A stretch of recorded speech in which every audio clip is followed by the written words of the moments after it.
"25 years.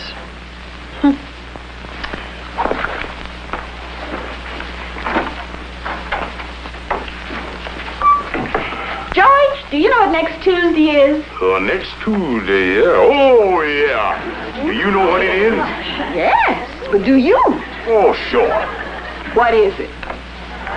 Well, honey, you tell me. I want to just make sure that you haven't forgotten. It's our 25th wedding anniversary. Yeah, the 25th wedding anniversary. Just waiting to see, honey, if you remembered. Oh, imagine. You and I have been married 25 years. Yep. You're a pretty lucky girl, all right. I found our old photograph album. What is this here? Oh, that's a rose from the wedding bouquet you gave me. Yeah, them artificial flowers sure do hold up, don't they? Look, our wedding picture.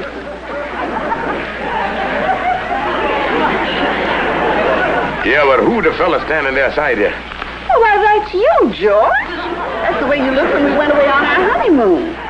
Where'd we go? Indian country? Oh, now, you know we went to Niagara Falls. Look, there's a hotel where we stayed. Yeah. Old Matrimony Manor. George, wouldn't it be wonderful to go back there again? What for? Why, for our second honeymoon.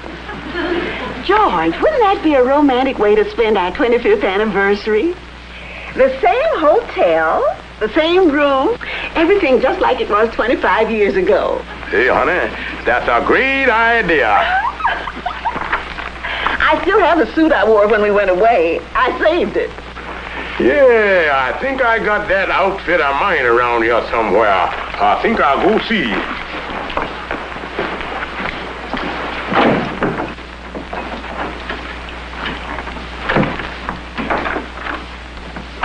Yeah, look at that thing here. Seemed like I seen it here a couple of weeks ago. There it is. Hey, let me try that thing on. All right, I'll help you.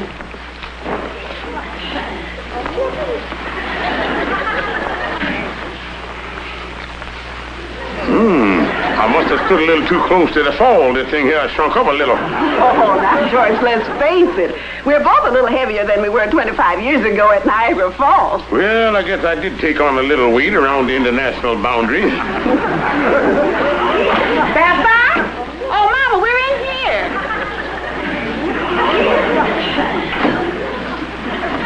Hello, Sapphire. Hello, Mama. Now, look, Mama, don't start nothing. Me and Sapphire are just hauling Cupid out of the mothballs, Mama. You know I've decided to celebrate this year 25th anniversary. You're gonna get a job. Oh, no, it's gonna be a happy... what I mean, me and Sapphire decided we're gonna have a second honeymoon, and we're going to Niagara Falls. The same hotel, the same room, everything just like it was 25 years ago. Yeah, I better be getting down to the station to get the railroad tickets. Uh-oh. Something wrong, George? Look, Mama, I'm a little short. Would you advance me the money to get them tickets? Yeah, just like it was 25 years ago.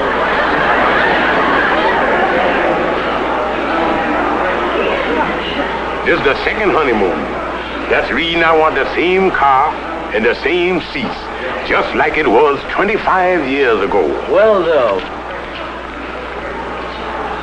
There you are, sir. All aboard for the Honeymoon Express. Da da da da dee da da da da da da da da da da da da da dee da da da da da.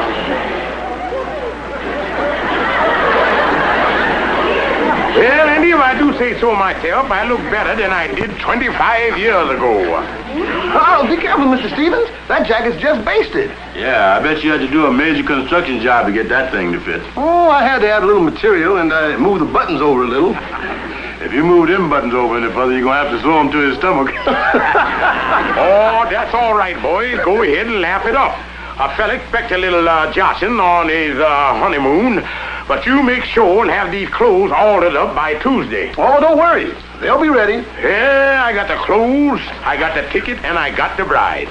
And Tuesday, me and Sapphire take off on a second honeymoon. Yeah, but Kingfish, you ain't really going to wear that outfit, is you? Yeah, why not? Are you too old for that cakewalking outfit? Look, Andy, I wore this 25 years ago, and I can wear it again today. A man is just as young as he feels. See,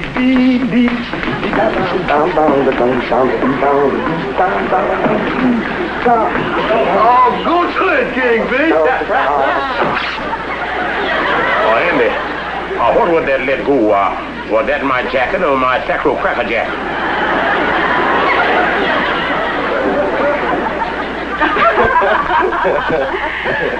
Oh, that must be George now. I'm so glad you waited until he came. I want you both to meet him. I've seen him in the hall, and he seems like such a dignified, quiet man.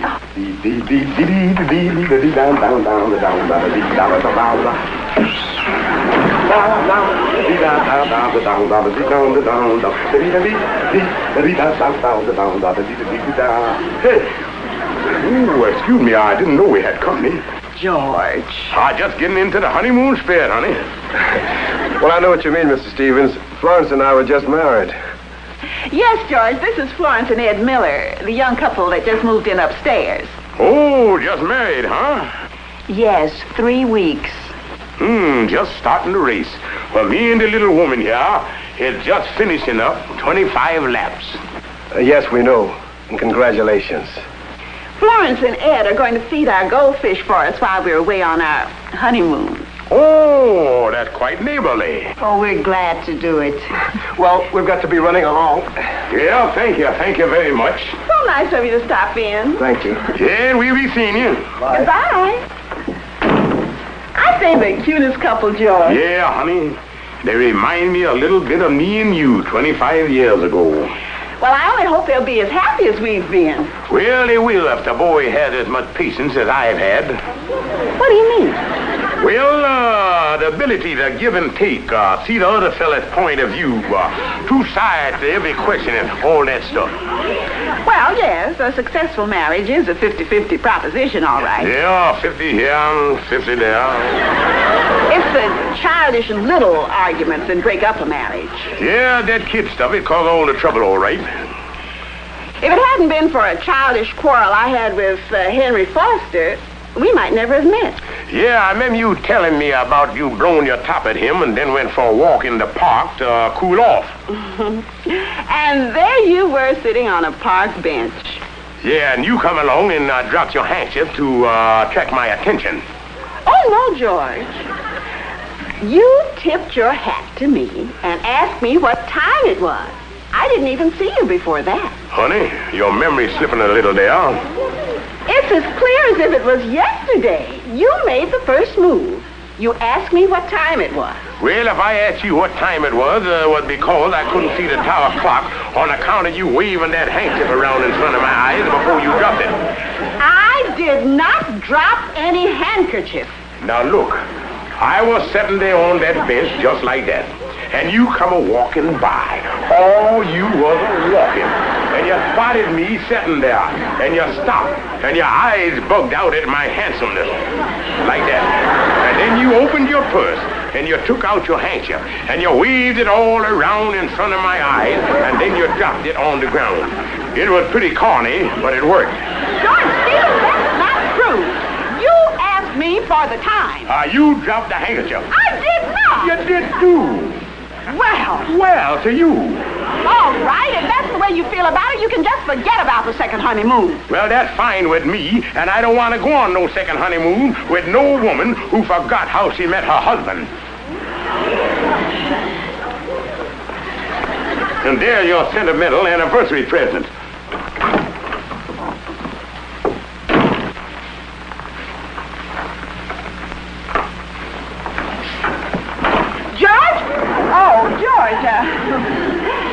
be silly arguing like this. Thanks so much for the anniversary present. A handkerchief. Yeah, symbol of our first meeting. You get out of here and don't ever come back. Okay, Kingfish, now give me all the plain and disreputable facts of the disagreement between you and Sapphire so I can turn them over to the lawyer. Well, Calhoun, this the way it was. I bought the ticket for the second honeymoon. And I come home, and Sapphire greeted me with a smile.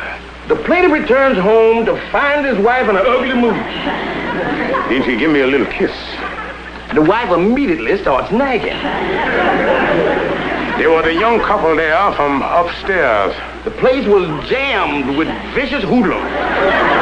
They promised to feed the goldfish. They threatened him with mayhem, assault and battery, and hit him with a fishbowl. Calhoun, will you please write down what I say? I is, Kingfish, I is. I'm just putting it down in legal language, that's all. Now proceed. Now, like I was saying... hello, Kingfish. Hi, Calhoun. Hello, Andy. Hello, Amos. Kingfish, I got the right old shoes to throw at you when you take off on your second honeymoon. Well, you know... Don't forget to throw the old shoes back. They're the only pair I got. I'll take you and Sapphire down to the station in the cab, Kingfish. Thanks, Amos. But there ain't gonna be no second honeymoon. Well, what happened? Well, according to the facts in the case of Stevens versus Stevens, the Kingfish being the first Stevens, before the versus preceding the second Stevens, the plaintiff entered into a matrimonial disagreement in which ended in him being the victim of a cruel and merciless beating. You and Sapphire has a fight? Why, it's an open and shut case. The Kingfish opened his mouth and Sapphire shut it for him. Well, everything was going along fine until the argument started about how we met. The next thing I knowed, I was out in the hall with my hat in my hand. Waiting for the ambulance. Please quit putting words in my mouth. You mean you and Sapphire split up over a little thing like that? It wasn't no little thing, Amos. She said that I was sitting on a bench in a park, and she come along. And you stopped her and asked for the time. And she dropped. I did. That's right, Kingfish. You done bored us with that story a couple of dozen times. Now where did that handkerchief come in there? You spread the handkerchief out on the bench so she could sit down. At least that's what you've been telling us. Okay, Kingfish. What happened after the hoodlums pushed you out the window? Calhoun, will you please get out of here? Some days a man can't make a nickel. Now look, Kingfish, this is childish. Arguing when you're getting ready to celebrate your 25th anniversary. And you two going off on your second honeymoon. What I gonna do? Sapphire pretty mad. Well, go home, apologize. Sapphire will forgive you and everything will be all right. Amos, I think you're right. I know I'm right. What's that for? Just in case you ain't.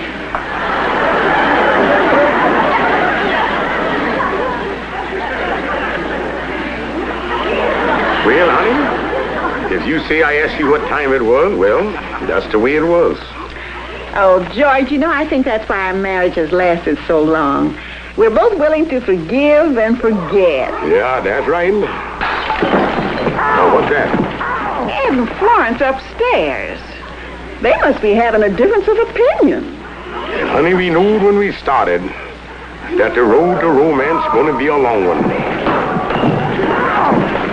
And sometimes it seems pretty dark before the clouds break through the silver lining. But we got to take the bitter with the better. Honey, that difference of opinion up there is doing a lot of damage down here. Yes, maybe you better go up and see what you can do about it. Yeah.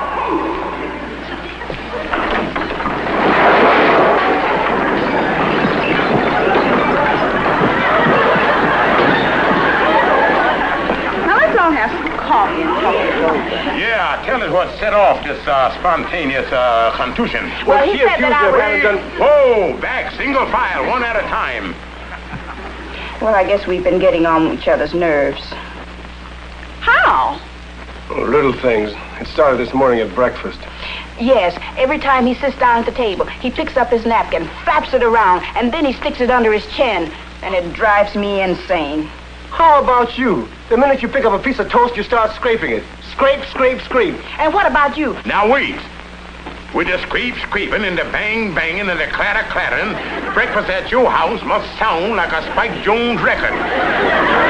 You're both being silly. Those are the childish little things you've got to overlook in a marriage. Well, I guess so. Well, they don't sound very important. Yeah, now, boy, go on, give her a little kiss there and make up and live happy ever after.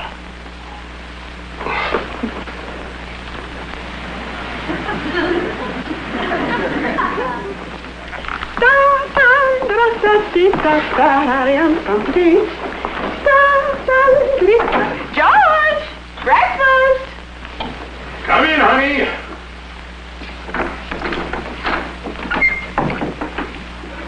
Hello, Georgie. Good morning, darling. Well, it's kind of quiet up there. The lovebird must be having a happy breakfast. Yes. I guess we show them how silly it is to let little things interfere with their happiness. Yeah, you got to overlook the little things. George, do you always have to flap that napkin around and tuck it under your chin? Well, I never noticed that I did.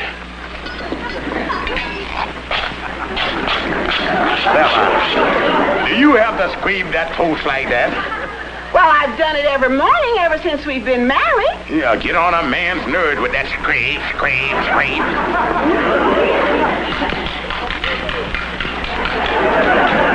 George, will you please stop banging on that egg?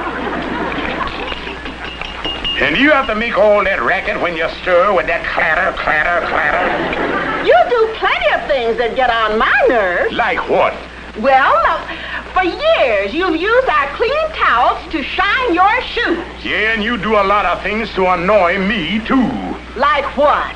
Well, I hang your stockings all over the bathroom. Sometimes there's so many of them I can't get to the tub.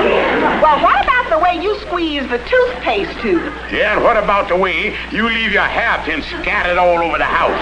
Who snores all night? Well, you don't bother me with that no more. Well, if I'm so unbearable, you don't have to put up with it. Yeah, and if I'm so unbearable, you don't have to put up with me neither. And that's the end of the second honeymoon and the first marriage.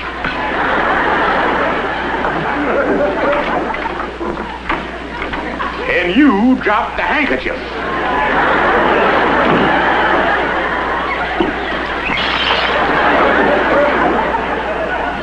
Yeah, that's what happened. And the Kingfish and Sapphire really busted up this time. That's terrible. Yeah, Ruby, and after 25 years, it just don't seem possible. The whole thing started when the Kingfish stuck his napkin under his chin and Sapphire scraped the toast. Yeah, it seems silly, people getting upset over little things like that. It certainly does. Andy, take your feet off the coffee table, dear. Ruby, if you're right. I shouldn't put my feet on that. Now, if that had been the Kingfish and Sapphire, that would have started the fireworks. But, Andy, now, wouldn't it be ridiculous to start a fight over a little thing like that? Yeah. Maybe if the Kingfish and Sapphire would see somebody else fighting over the little stuff they fight over, they'd realize how stupid the whole thing is. Yeah. Ruby, do you love me? What a silly question. Of course I do. Good, because I think you and I are going to have our first fight.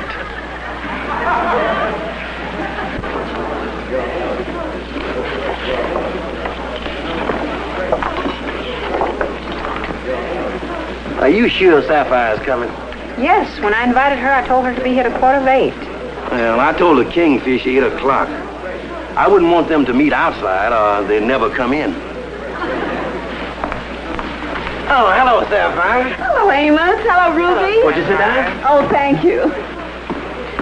It's awfully nice of you to invite me out tonight. Would have been kind of hard staying home alone, especially tonight. Oh, yes, and this would have been your 25th anniversary. Yes, if it hadn't been for that stupid, stubborn... Oh? I don't done lost my appetite. I'll see you later. Sit down, Kingfish. I will if I can sit with my back to the table. Now, you stop that. If you don't want to talk to Sapphire, you don't have to. Well, that's fine with me, because I certainly don't want to talk to him.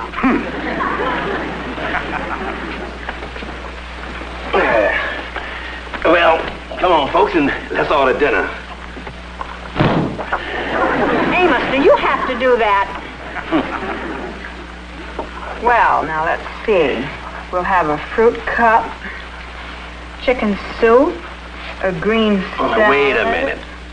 I'm the host. I'll order the dinner.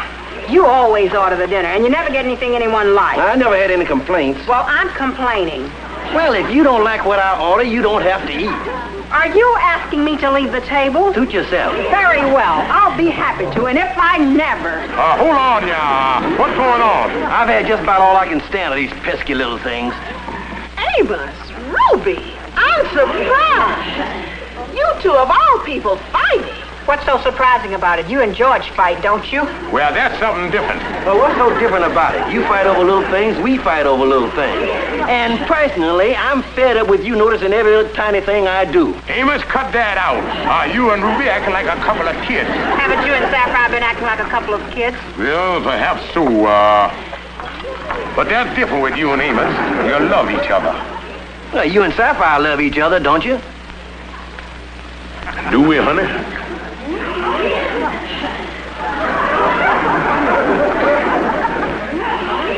Of course we love each other.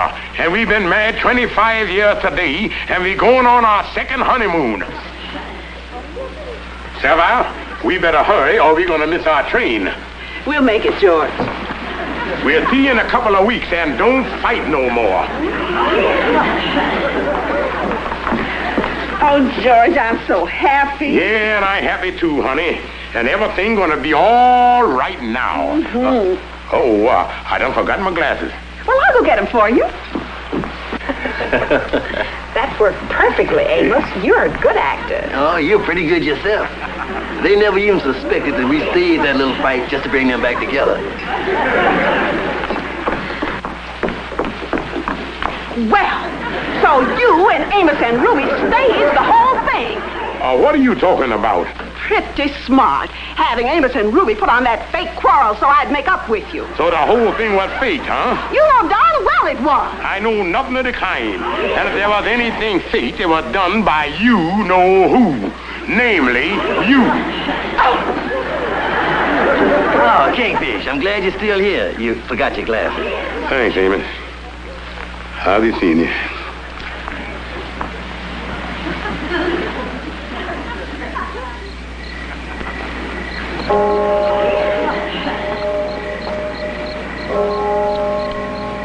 Pretty late to be out, Dad. You better be getting home. I can't go home. Oh, the spat with a little woman, huh? Yeah, that wife of mine is the stubbornest woman in the whole world. Know what you mean. Yeah, she's the stubbornest woman in the world.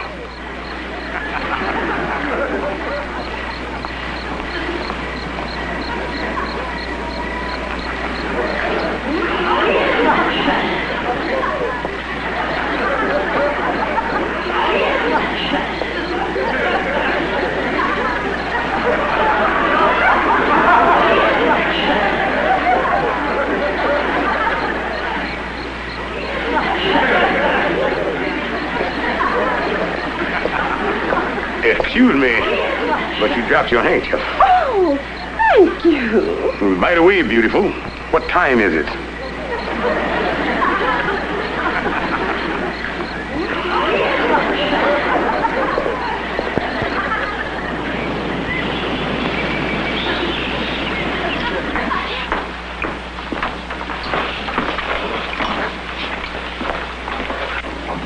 Welcome to Niagara Falls.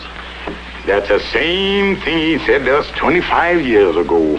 That's right, George. Sign right here, please. Yeah, and I'd like to have room 508.